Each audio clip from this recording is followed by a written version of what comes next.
तो जो एक्ट था 1935 में फेडरल सिस्टम को प्रपोज किया गया, यूनिटरी सिस्टम के हटा दिया गया।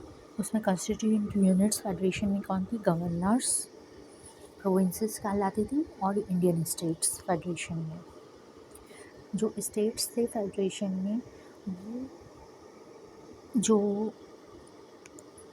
वाज ऑप्शनल था उनके पास, कि कोई भी ऑप्शनल नहीं करेंगे, कि कोई भी ऑप्शनल नहीं है, कि कुछ भी ऑप्शनल जो एसेशन ऑफ स्टेट्स था फेडरेशन में वो ऑप्शनल था, कि वो जुड़ भी सकते हैं उसमें या प्रोविंसेस में और नहीं भी। तो जो टर्म्स था फेडरेशन के set out instrument of accession के अकॉर्डिंग ही, वेरी वेरी इंपॉर्टेंट है। इंस्ट्रूमेंट ऑफ एसेशन मतलब वाद्य यंत्र नहीं, बजाने वाला यंत्र नहीं। इंस्ट्रूमेंट होता है पेपर जिस पे लिखा गया है कि कौन कौन से स्टेट्स जो है फेडरेशन में जुड़ सकते हैं, विलिंग हैं। Okay, federal legislature could make laws for the states. Federal legislature states के लिए लॉज बनाते थे only in relation to the matters, किसमें? इंस्ट्रूमेंट ऑफ एसेशन में जो होता था लिखा हुआ, उसी के अकॉर्डिंग फेडरल लेजिस्लेचर स्टेट्स के लिए लॉ बनाया करते थे। जो फेडरल एग्जीक्यूटिव थे वो कंपोज थे, जो एग्जीक्यूटिव के बारे में आगे आपके फेडरल एग्जीक्यूटिव, जो सेंट्रल के फेडरल एग्जीक्यूटिव थे वो किस किस से? गवर्नर जनरल से थे, और council and a council of ministers हुआ करते थे। तो the ministers were to be chosen and appointed by the governor general. Governor general से होते थे। In the event of breakdown of the constitutional machinery की, अगर कोई ब्रेकडाउन होती थी, इमरजेंसी लगती थी या कॉन्स्टिट्यूशन का लॉ फॉलो नहीं किया जाता था, तो जो मतलब ब्रेकडाउन हो जाता था, उसका रुक जाता था, तो जो गवर्नर जनरल थे वो एज्यूम कर लेते थे all or any of the powers vested in the federal authorities. Federal authorities में जो जो थी चीज़ें, अथॉरिटीज़ थी, उनके पावर गवर्नर जनरल को मिल जाते थे। In the matters where governor general discretion was to be assisted. Discretion अगर उनका होता था तो वो थ्री काउंसिलर्स जो थे वो गवर्नर जनरल को असिस्ट करते थे, जो कि ये जो थ्री काउंसिलर्स थे वो एक्स ऑफिशियल मेंबर्स थे बोथ हाउसेस के।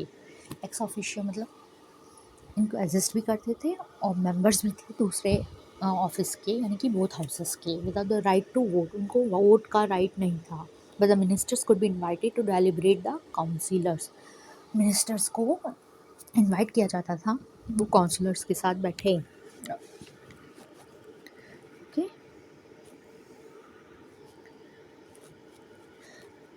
Now in the governors provinces में एग्जीक्यूटिव अथॉरिटी होता था सेंटर का, वो एक्सटेंड करता था उन मैटर्स में फेडरल और सेंट्रल के कुड मेक लॉज करते थे, लेकिन स्टेट्स केवल इंस्ट्रूमेंट, जैसे मैंने पहले बताया, इंस्ट्रूमेंट ऑफ सेशन के अकॉर्डिंग उसको लॉ बनाया जाता था स्टेट्स के लिए। The act permitted the combination. इस एक्ट ने क्या किया? गवर्नर जनरल और क्राउन रिप्रेजेंटेटिव को एक कर दिया था। पहले अलग अलग थे, क्राउन अलग था, फेडरल सिस्टम अलग थी, प्रोविंसेस अलग थी पहले वाले एक्ट से पहले 1919 के एक्ट में।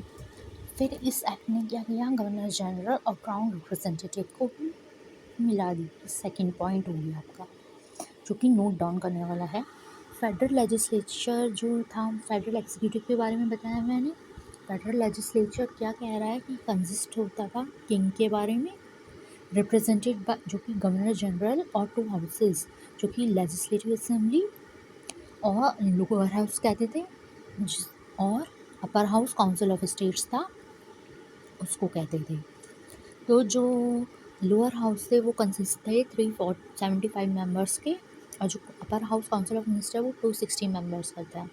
ऑफ दिस 104 जो थे 260 में से, अपर हाउस के 104 प्रेजेंट थे इंडियन स्टेट्स में, and 6 were to be nominated by the governor general.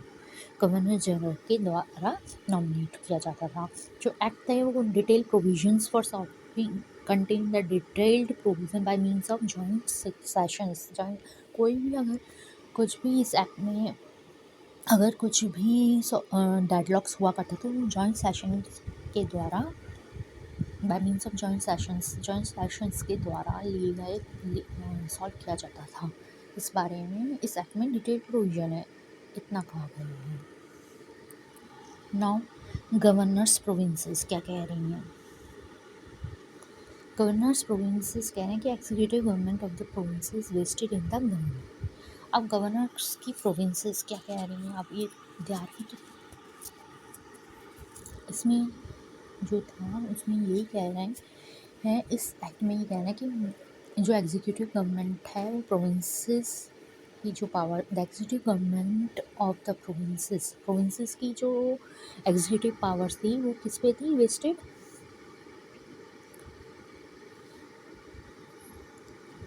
Governor के पास। तो Madras, Bombay, Bengal and the united provinces जो थी, बिहार और असम थे, लेजिस्लेचर वो बाई कैमरल थे, 2 हाउसेस थे, 2 चैम्बर्स थे, और अदर 5 प्रोविंसेस में यूनिक कैमरल थे। The composition of the provincial assembly varied from province to province. Provincial assembly की जो कंपोजिशन थी वो हर प्रोविंस के अकॉर्डिंग चेंज हुआ करती थी कंपोजिशन। तो जो लेजिस्लेटिव प्रोविंशियल असेंबली हुआ करती थी और लेजिस्लेटिव काउंसिल्स हुआ करती थी इन द प्रोविंसेस में डेडलॉक्स जो थे 2 हाउसेस के वो जॉइंट सिटिंग से सॉल्व किए जाते थे। ग्रांट्स जो थे वो लेजिस्लेटिव को were voted by the legislative assembly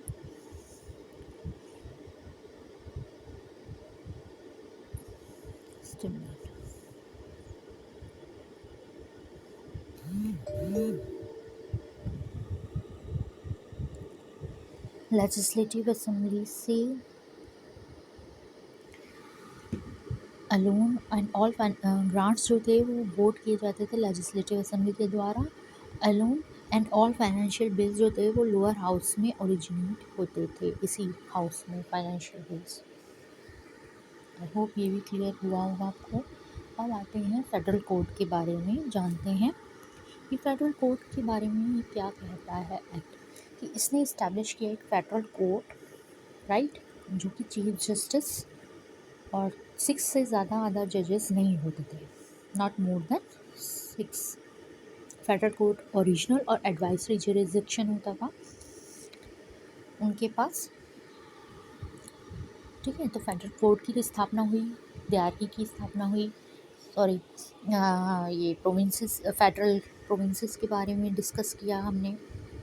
appeal जो थी फेडरल कोर्ट की जो थी एनी हाई कोर्ट से होती थी, किसी भी हाई कोर्ट से होती थी और ब्रिटिश इंडिया के, अगर if the high court certified करे, अगर हाई कोर्ट सर्टिफाई करे कि केस जो है involves a substantial question of law, कि गवर्नमेंट ऑफ इंडिया एक्ट के बारे में उसका इंटरप्रिटेशन चाहिए 1935 की, और काउंसिल का ऑर्डर है under the act, such certificate was given, तब सर्टिफाइड अगर ये कर देगा हाई कोर्ट, तभी फेडरल कोर्ट पे अपील लाई करती थी, अपील हुआ करती थी।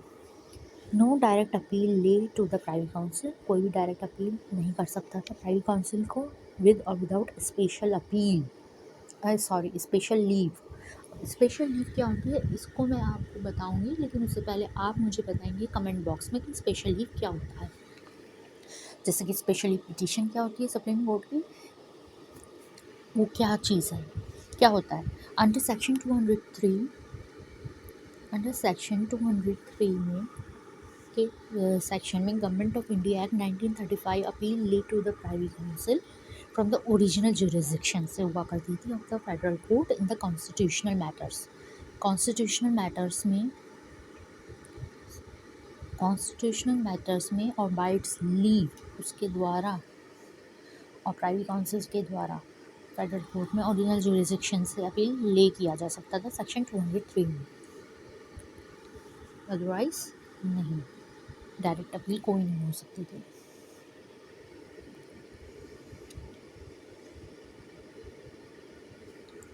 The act provided that the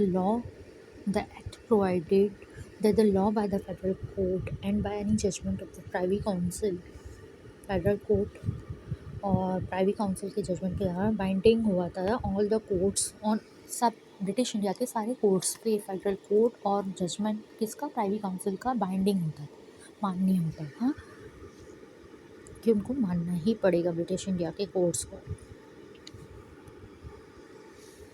अब आते हैं हम, ये तो था the government of India act 1935 के बारे में, और 19 गवर्नमेंट ऑफ इंडिया एक्ट 1919 और गवर्नमेंट ऑफ इंडिया एक्ट 1935 के बारे में। अब जान लेते हैं इंडियन इंडिपेंडेंस एक्ट 1947 क्या कहता है। बीच में जो सब्सिक्वेंट इवेंट हुआ है वो हम जो क्रिप्स मिशन वेविल प्लान है वो मैं आपको नेक्स्ट वीडियो में बताऊंगी, तब तक जान लीजिए इंडियन इंडिपेंडेंस एक्ट क्या कह रहा है। जो मेन प्रोविजंस हैं इंडियन इंडिपेंडेंस एक्ट के वो समराइज हैं इस तरह से कि ये 2 इंडिपेंडेंट डोमिनियंस ऑफ इंडिया कर देता है रिस्पेक्टिवली। कैसे? इंडिया और पाकिस्तान में विभाजित कर देता है डोमिनियंस को। हर एक डोमिनियन जो था was to be a governor general हुआ करते थे जो कि किंग के द्वारा अपॉइंट होते थे।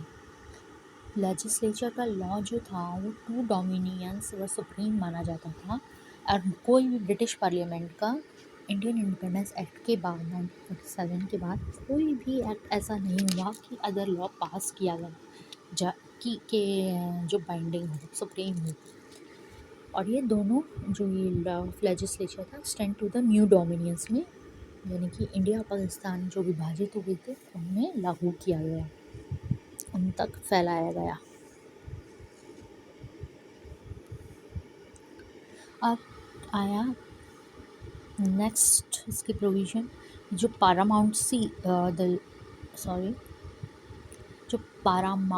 ऑफ द ब्रिटिश क्राउन थी इंडियन स्टेट्स पर, वो लैप्स कर दी गई, वो ख़त्म हो गई।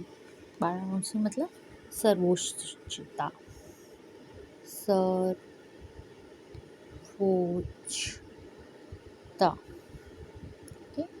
सर्वोच्चता। पारामाउंटसी ऑफ द ब्रिटिश क्राउन वो इंडियन स्टेट्स पर वो ख़त्म हो गई। जो पावर्स थी लेजिस्लेचर डोमिनियन की वो कॉन्स्टिट्यूएंट असेंबली को दे दी गई। The constituent assembly was not to be subject to any limitations, वही सुप्रीम हुआ करता था इट्स कॉन्स्टिट्यूएंट पावर्स को। Until a new constitution was framed, जब तक कि एक न्यू कॉन्स्टिट्यूशन को फ्रेम नहीं किया गया, गवर्नमेंट ऑफ इंडिया एक्ट की सर्टेन एडेप्टेशन मॉडिफिकेशंस को अपनाकर लागू रहा कॉन्स्टिट्यूशनल लॉ ऑफ इंडिया में।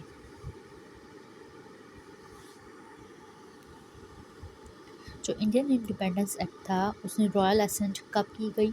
18 जुलाई 1947 को।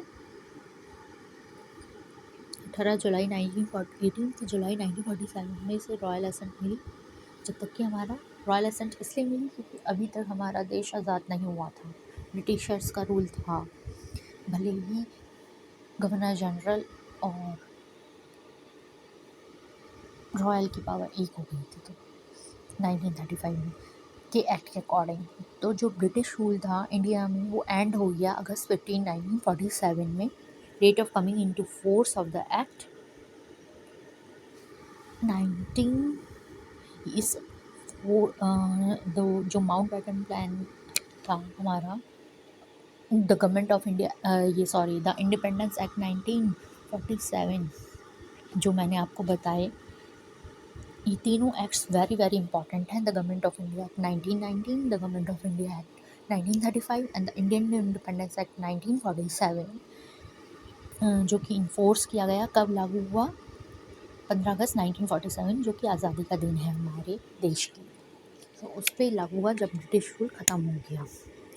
तो ये जो तीनों एक्ट्स हैं ये हमारे कॉन्स्टिट्यूशनल फ्रेमिंग के बहुत ही इंपॉर्टेंट पार्ट्स के रूप में आ रहे हैं, और मैंने इनको आपको आई होप अच्छे से समझाने की कोशिश की है। आपको समझ में ना आए तो प्लीज़ क्वेरीज में कमेंट बॉक्स में ज़रूर पूछिए, और इस वीडियो को लाइक शेयर सब्सक्राइब कीजिए, और वीडियो को बार बार देख सकते हैं पॉज करके।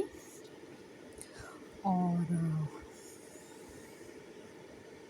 पॉज करने के बाद आप बीच बीच में से देख सकते हैं, नोट डाउन कर सकते हैं, कोई क्वेरी तो पूछ सकते हैं, और मेरे चैनल को सब्सक्राइब भी कर दीजिएगा पसंद आए तो। इससे मुझे बहुत मोटिवेशन मिलेगा। तो तब तक के लिए थैंक यू। नेक्स्ट वीडियो में मिलते हैं सब्सिक्वेंट इवेंट्स की। तब तक के लिए नमस्कार, थैंक यू।